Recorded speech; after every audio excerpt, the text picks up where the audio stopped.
Where did you see yourself in relation to what you were learning academically in school?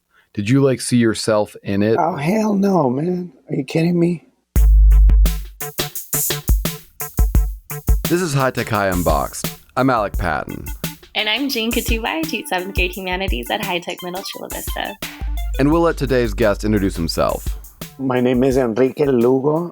I am also known as Chikle. That is my artist name. I am a father of 2 young human beings, a 11-year-old boy and a 9-year-old young lady. I was born and raised in Paradise Hills, which is in the southeast region of San Diego. It's a small working class community, and over the past 4 years, we've been doing a lot of work with community cleanups and entrepreneurial endeavors where we opened a coffee shop, and then in the middle of the pandemic that we're in, we had to close the doors, but now are working to reinvent that space and create something new there. Chikle is also one of the owners of La Golondrina, a shop in San Diego's Barrio Logan, where local artists sell their work. And he sells his own work online. I have a Big Cartel shop, Chikle79.bigcartel.com. And lest we forget, he co-hosts a couple of podcasts of his own. I participate in one that has been going for 2 years, and I kind of joined it and then was on there regularly, which is called the Emo Brown podcast. And then I also participate in one that's called Dale Gas Confidentials. Dale Gas is a sane kind of slang for kind of go for it. It's with a radio DJ, Beto Perez, and then a elementary school counselor who is from Logan Heights. He was part of the gang, and then through education, kind of changed. So Chikle's got a lot going on. He's also just built himself a screen printing studio in his backyard.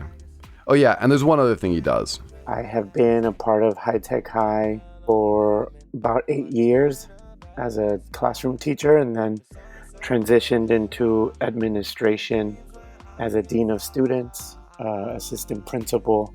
And I just completed 1 year of that and about to embark on my second.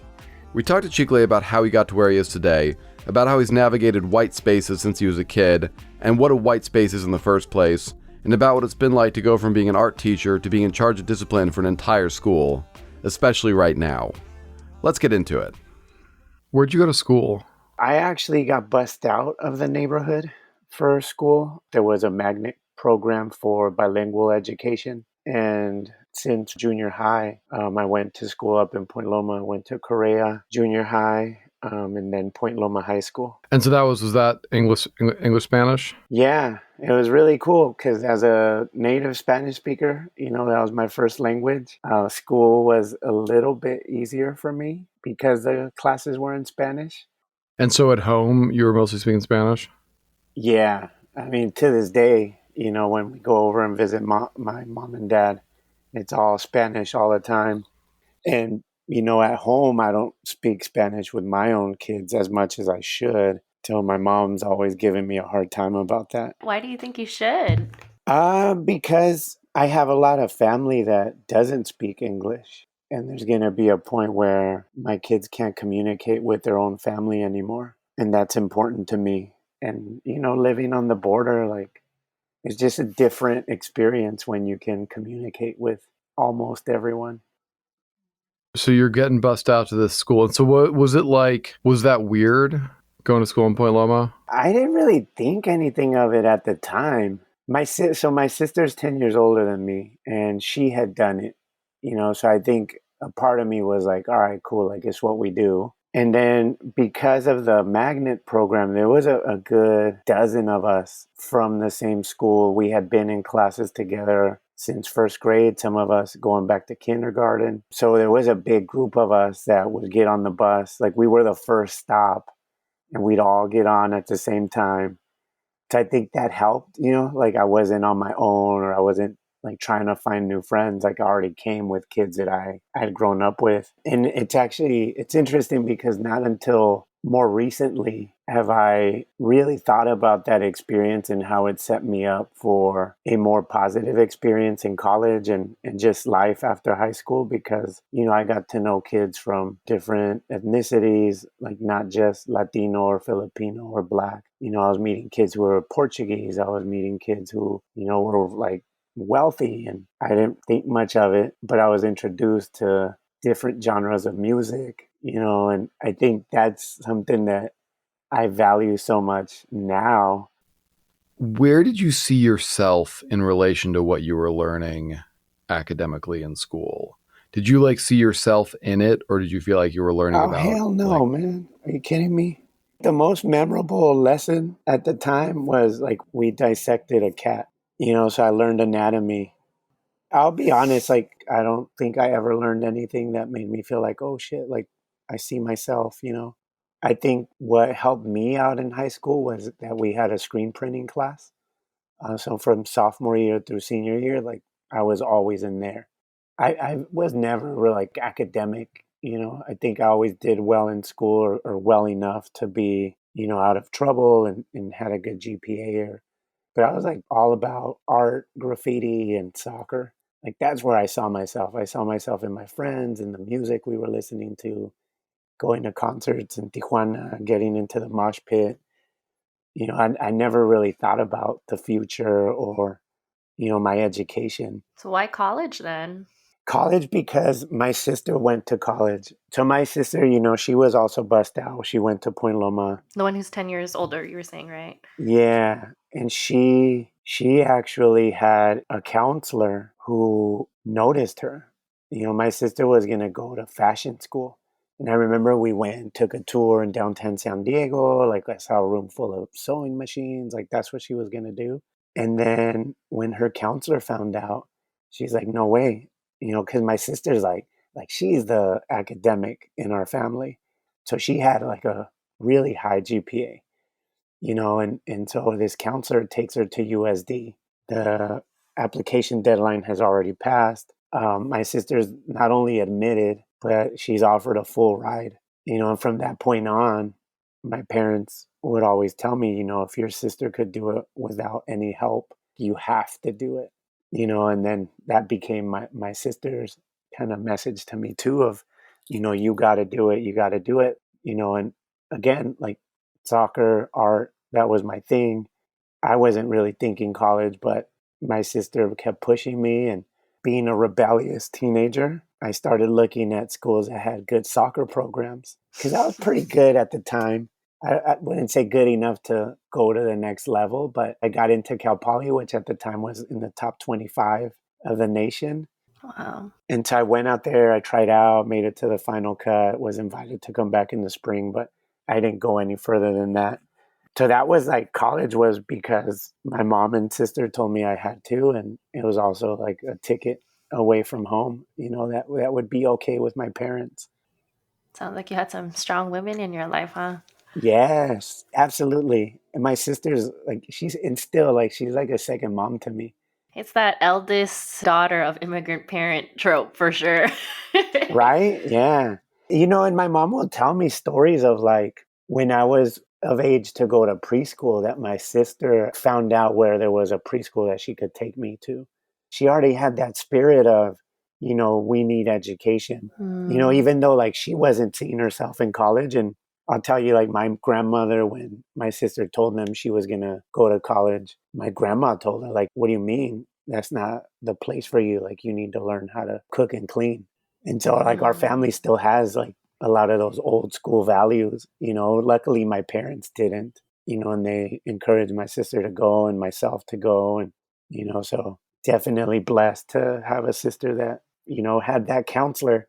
That counselor is the one that changed it for us. Because who knows, like if my sister had gone to fashion school, who knows what the expectation would have been for me. That's kind of amazing that you can pin it to like one moment, right? Right? And like that's kind Yeah, of like where it pivoted. I mean, I feel like that's a lot of things when you really think about it, right? When you take the time to really absolutely. like sort through. Hmm. Yeah, and and thinking about public education, Point Loma even back then was one of the bigger schools in San Diego. So Hmm. for someone to to notice a student like my sister, that in and of itself is already like magical, and that person would then take the time to drive my sister in person, get her to do all this stuff, like not only life changing, but for generations, like the impact that has had on our family is tremendous, because my sister was the first in our family on both sides to do it, and then even like family friends that we grew up with saw her as like the role model, and now like a lot of us ended up in college, and even now the younger generations are starting to pursue education, and it's pretty neat, that she was kind of like the catalyst for all of that. We need to drop your sister's name. What is her name? Yeah. So her original name is Veronica Lugo Mendivil, but now her married name is Veronica McKnight. And I'll just to brag a little bit more about her. So she graduated, with honors high school, and then graduated with honors from USD as well.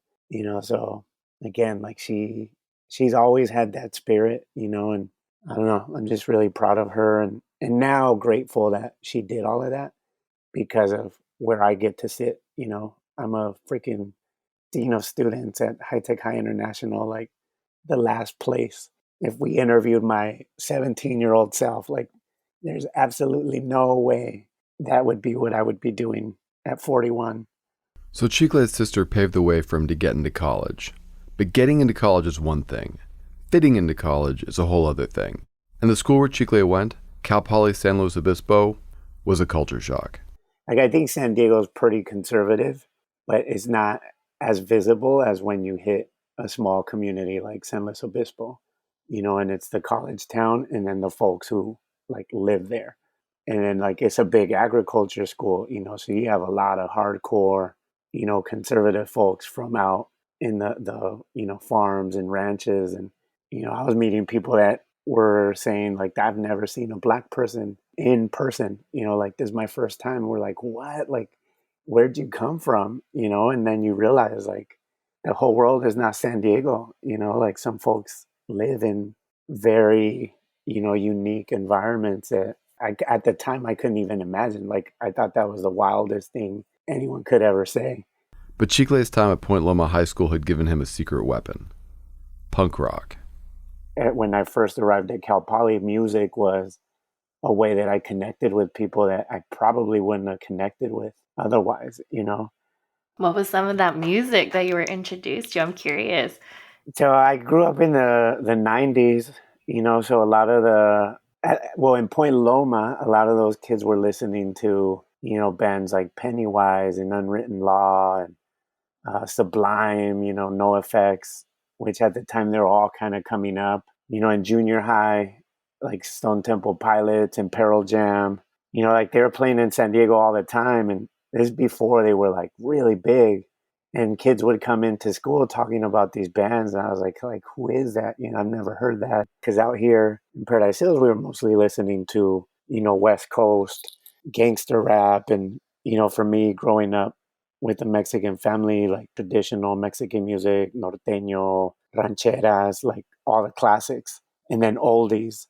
And then I went to Point Loma, and all of a sudden I had like a variety of music. And then once I got into that, I remember like my senior year in high school, two of my friends started sharing CDs like, Pink Floyd and, older punk and Jeff Beck, like things that like, were artists that I would have never heard probably until much later. But then arriving at Cal Poly, suddenly, what people were talking about, I knew what they were talking about, and I was into it. So it created a lot of, cool experiences. So it kind of sounds like you got like an early crash course in whiteness studies a little bit. you know, it's almost like I knew enough to survive, although I didn't realize that, and I think it's interesting because, I was in San Luis Obispo as an 18-year-old wearing Dickies and Chucks and had a shaved head. And so I looked a certain way that I think it's kind of embarrassing to share that because I think in many ways I was tokenized Like I was that kid who like made it, but then I started to see some of the ugly sides of our society as I started to grow up and evolve within my major and meeting with my advisor. And, there's comments that people make that kind of let you know where people stand in terms of, who you are and your identity. Like what? So in my major, we were all assigned a staff advisor, a person who was supposed to support you, right, and guide you and help you when you have questions. Yeah, and what were you majoring in? My major was graphic communication. So everything that has to do with like printing and, like the step after graphic design. So I got a little bit of graphic design, and then I learned everything about printing presses and paper and inks. This advisor, though, my freshman year, I was seeing how other majors had almost like a sequence of, your first quarter, you should take these courses. Your second quarter, you should take these, like a little roadmap. And for us, we had like this really, to me at the time, it was like a really complicated chart that had bubbles all over the sheet and then arrows pointing in different directions. So it was like a pick your own adventure, but there was no clear, like, follow this course. So I went in and asked, like, hey, I need some help picking my classes for next semester. He said, well, if, don't come back until you have a plan. I was like, wait, what? Like, that's what I'm here for. And in more conversations, like, it turned into like, one day, Enrique, you're just going to be another taxpayer. So, like, it is what it is. And I was like, man, like, who is this man? And like, why is he treating me this way? Because I had other friends that would go to him, and they'd get advice. Were your other friends white? Of course. I mean, I don't know what the makeup is now of Cal Poly, but in my major, there was 3 Latinos at the time, out of, a couple hundred. And in the school, like, it definitely felt like there was 50 of us, or people that looked like me at least, or had a similar background, and I didn't think much of it other than like, this guy's a bad word. Can I say bad words on here? Yeah, you can say bad words. Go for it. Okay, cool. I'm not going to. I just want to make sure. But like I think that was the first time I felt like an outsider, and it was fine because I think, again, going back to music, like, I had created enough relationships around me that helped me move forward and ultimately graduate and get out of there. But always tapping into the working class roots and working in the cafeteria and the dishwasher, area. And like, to me, those jobs were fun, which is funny because when I suggest that to our students now who are graduating, they're like, no way, like, I can never do that. I was like, oh, but those are the best jobs. You can meet real people there, and I don't know. I had a good time. Next, Chikle moved back to San Diego. When I graduated college, I did AmeriCorps Vista for 2 years, so like a full-time volunteer. And I was working at the Barrio Logan College Institute, which is an after-school program for youth from the Logan Heights area. And that's where I kind of got curious about education, and that's where I first heard about High Tech High. And it's like in 2003, in 2004. But then I met my wife, and I started working in like a small print shop here in town. And then it would be like another 10 years before I actually started pursuing jobs in education or working with youth, because when Barrio Logan started to become an art kind of hub and it started to change, we did a program called School of Guerrilla Arts, where we would teach kids how to DJ, how to do stencil art, how to screen print. And that was the first time that I shared like screen printing with kids. And to see the excitement in their faces when they would pull the squeegee and see that like somehow there was ink on a sticker and it was theirs to keep, and like how exciting that was. I was like, dang, like, I want to do this. So I started to look for jobs with youth and then with after school programs. And that's when I got invited to do like screen printing with a 9th grade class. And that's really what got me the job as academic coach. Was I did something with a kid that folks had been struggling with, and the kid and I connected, and, like the kid who stuck around to the end and helped me carry all my stuff out to the car. And, it was like really cool. And I didn't think anything of it, but, that opened the door. And I saw the listing for academic coach at High Tech High. I did that for a semester and then ended up in Chula Vista as an art teacher. I'm wondering how that experience was for you, and like how, because we were academic coaches at different times, essentially in a different High Tech High, right? So I'm wondering like how that was for you. Yeah, I mean, I had an amazing experience. I'll be honest, like when I came in, I didn't realize I'd be working with students that had specific needs and different profiles. Like I thought academic coach, like a mentor, like, a guide. And then when I came in and I was interviewed and they're like, you need to help with math and chemistry. And I was like, what? And I told them like, I don't think I'm the guy for this. Like, no, like, you're going to be great. Like, don't worry about it. Like, you'll learn with them. And sure enough, I did. But I think academic coaches make a lot of high tech high work. They're the ones who are able to get those kids who are being integrated to actually integrate and participate and be successful. And so for me, that was really exciting because I was a little older already. I think my mentality and perspective on life was very different from when I was working at the after school program, when I was 22 or 23. I was now a father, I was 30 years old. And to me, being able to connect with the kids that I worked with and, to talk to them about their future and why things were important, like it just seems so rewarding, even though academic coaches don't make a whole lot of money. There's no benefits. You're doing all the heavy lifting, and the reward is in the connections that you make with the students. But I think for me, because I never saw education as part of my future, like I think I had so much more to learn about being an educator. And as an academic coach, I was successful, but I wasn't lesson planning. I wasn't, doing all these things that I struggled with in my first couple of years. But I knew how to like set things up for all kids to be successful. Or I should say I had a better idea of how to do that. Because I feel like when you come in fresh and suddenly you're not only designing a project, but you're designing your lesson plans and, your day to day, and you got to scaffold it for, 4 different profiles in your class. Like that's really hard. And I think I came in already with like a little bit of a know-how or how to approach it.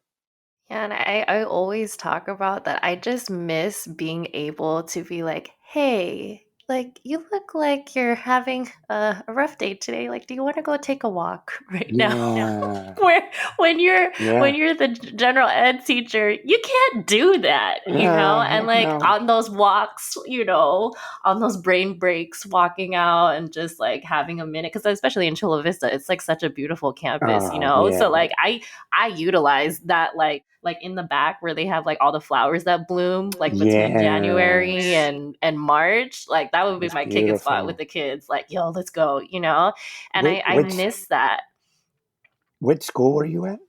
at Chula Vista at the middle school. Oh, cool.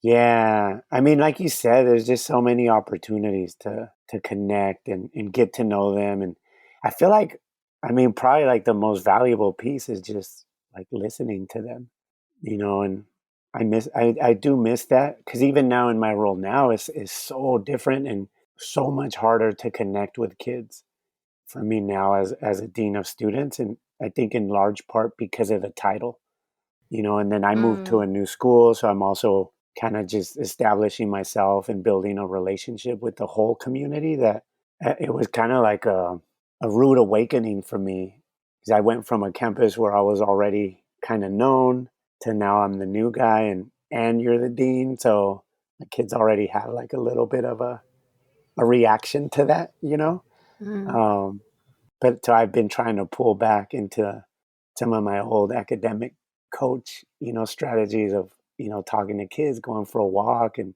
that's really interesting because I hadn't even thought of it that way. Chikle, you used a phrase. You said like academic coaches are the people who help the kids who are integrating to integrate. What do you mean by that? Well, like we don't pull kids out of the class, right? Like we have our kids who, have different learning profiles, different needs, different modalities. And I think the academic coaches are the ones who a lot of times are the ones facilitating the experience for those students that need that support or that extra Yeah. support. That's very direct, but I think it's also what I loved about the position. It wasn't, I had my students that I had to work with, and then I had all the other students that I could also work with, and so I think that's where the position is so crucial because you're also connecting to kids that, for me, like when I did my interview, I came in my cuffed jeans, boots, and a flannel shirt, and one of the boys that I ended up working a lot with told me, like, hey man, like, no one dresses like that here. And he didn't mean it in a bad way. Like, he just meant it like I see you and thank you for being here. And so I think, like, just being able to help a kid like that integrate to a school that, high tech high is beautiful, it's wonderful. Like, we're trying to pull kids from all over, like create this melting pot so that they, almost like the society we want to see, right? Like, I believe all of that. But I think when you're coming from certain parts of town, like pretty rough neighborhoods and tough places to grow up, it's not that simple. It's not that easy to just open up to everyone and be who you are. So I think for me, like, I saw part of my role in just giving kids that access that I once experienced, and helping them see that they bring a lot to the table too that will help them connect with others. Would you describe High Tech High as like a pretty white space? Yes, Me too. it is what it is, right? Like, up until very recently, the majority of leadership at our school was white, right? I think that's starting to change. In particular, we have a African American CEO now. There's more folks of color in different positions. But I think I would absolutely say yes, it's a white space because when I talk to some of our students, that's the first thing they tell me. Like, people don't care. We're at a white school. Like, nobody cares. Like, I always say something, nobody does anything. And that always has stricken a chord with me of, I disagree that nobody cares, but then what is happening or not happening to allow you to believe that, right? And so, to me, I think that's a part of it. And like, not hesitating to call things for what they are. Like, it's not a bad thing to say it. Like, it just is that way. And it's not a positive or a negative necessarily, but clearly there's work to be done. And how do we make it just a space where all are welcome, all feel, safe and seen and heard? So I think there's a lot of work to be done there. And I feel like lately it's a conversation that I want to embrace more openly and, allow myself to make mistakes. And it's okay. Like, we have to do that. If things are going to change, like, we got to do something, because if we don't, then we're accepting what is already. Other than like white leadership, what makes a place like feel white? I think, like, speaking from this student specifically, it was because anytime that she had brought up race issues, it had always been brushed off. Mm. And I think I may have been one of the first folks to actually engage her, but even I fell short of her expectation. And so that's a student that I continue to work with to try to build that community and trust, and also to learn from her. What can we do? Like, what should we be doing? Like, what are the conversations we need to have? Because I don't think it's a visual thing only. I think it's also like in how we have handled things in the past and the way things have been done. And it's a bigger thing than high tech high, right? Like, it's not a high tech high problem. It's like a societal problem. And I think the more that we've talked about it in the past few years, like, I think the more that change is gradually happening, and I think most importantly, modeling these conversations for our students, right? Like, our students should be seeing that we are talking about this. This is important. This is something that we're committed to. And so I've really tried to be really intentional that when I have these conversations with kids, I always use that language of I'm committed to this. We need to do this multiple times, not like a one time meeting and that's it. Like we need to continue this conversation. It's complicated, but we got to get in there. Gene, did you want to weigh in on that?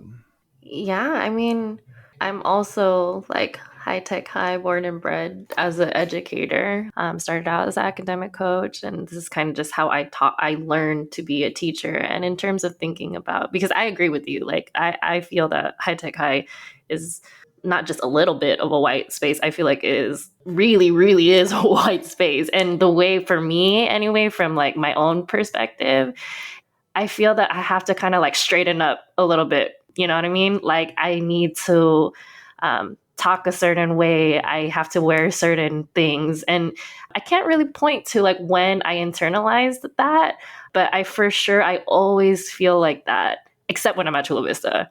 And so kind of I guess a testament to like the community that we've built there in terms of feeling like we are accepting and celebratory of real authentic diversity. Because I also feel like part of like white spaces too is like, and I'm just processing this out loud right now, it kind of feels like, when people have like an inside joke going on and then you sense that there's an inside joke going on and you kind of like name it and they're like, what are you talking about? That's how it feels like when you're in a white space, if that makes Yeah. sense. Yeah, that makes sense. Yeah. What do you think, Alec? I mean, I think like if someone was like, "Hey, tell me about High Tech High," I wouldn't be like, "It's super white." That wouldn't be like my immediate like thing. Whereas I think that probably would be like some students one of the first things that they would tell at least some people they were talking to. But yeah, it's also just like weird because it's like I obviously feel pretty at ease in white spaces, so it just doesn't register, I think, in the same way. Kind of backing up, Chikle, do you mind? Because I'm wondering, like, what are your like on paper responsibilities as dean of students? Um, I mean, essentially, it is like discipline, and school culture, school, like maintaining the safety and integrity of the school. I jump in with attendance and like the day to day kind of making sure that students are in school, in class, doing well, and not doing anything that they shouldn't be. With no disrespect to law enforcement, my first week as a dean of students felt like I got a good sense of what a cop feels like when they interact with the general population or communities. Because immediately, like kids had a reaction to me that was not positive. Like the cursing under their breath, giving me attitude, and I was like, "Whoa! Like what the heck?" And it really pushed my thinking of okay, the work that I need to do to change the perspective of students and my role because it's not me personally, like they don't even know me, like all they know is I'm the guy that could get them in trouble, the guy that suspends or does those things. I i like what I do, but I also am trying to approach it from a different perspective of like being preemptive and proactive and trying to do things to build community so that the whole idea of restorative justice and restorative practices I think only works when you have something established, right? You have the community, something happens, the community takes care of it. And I think a lot of the examples I've seen of that type of work is where there's nothing established, something happens, and now let's circle up and talk about it. At the end of that circle, like we're all good. And from what I hear from the students, like it's a game, right? Like I'm going to do something. Let's sit in a circle. I'll apologize, and then we all walk away as friends. So it's not real, and so I think I came into this role already with that in mind of, how do I treat the students and interact with them in a way where hopefully they can trust me with time, but also know that like we know they're going through stuff and we're here to support them. We're not here to, harm them or push them out, but rather if I know you have a substance abuse problem, like let's talk about that and let's get you the support you need. And, how do I work with your family too? And so I think from that perspective, I see a lot of the stuff that's happening throughout the country of defund the police, and a lot of folks get caught up in the language and think like getting rid of police entirely is what everybody's trying to do. But I see it as more like scaling back on police work and incorporating other folks who are trained for, like social workers who can work with someone that's in a crisis, mental health professionals that can help someone, de-escalate a situation where they may be attempting to harm themselves, like things that some police officers may be able to do, but most of them are trained for, a different type of interaction that involves force and violence. And so I think in my role, I feel like there's a lot of adults that feel like punishment and discipline has to be at the forefront of everything we do, and not so much the relationship building and, compassion and understanding of what a student is facing. So I see a lot of parallels in that work, and just, again, like trying to reset and reinvent what people understand my role to be. I feel like that's probably a good note. Yeah, this was fun. Yeah, man. Thank you so much. Yeah, thank you, Chikle. Thank you. Thank you both. High Tech High Unboxed is written and edited by me, Alec Patton, and this episode is co-hosted by the one and only Gene Katubai. Our theme music is by Brother Herschel. I strongly recommend that you follow Chikle on Instagram. You can find him there at Chikle79. That's at CHIKLE79. You can also hear Chikle on the podcast he co-hosts, Daligas Confidential and Emo Brown. You can find all the links in the show notes. Thanks for listening.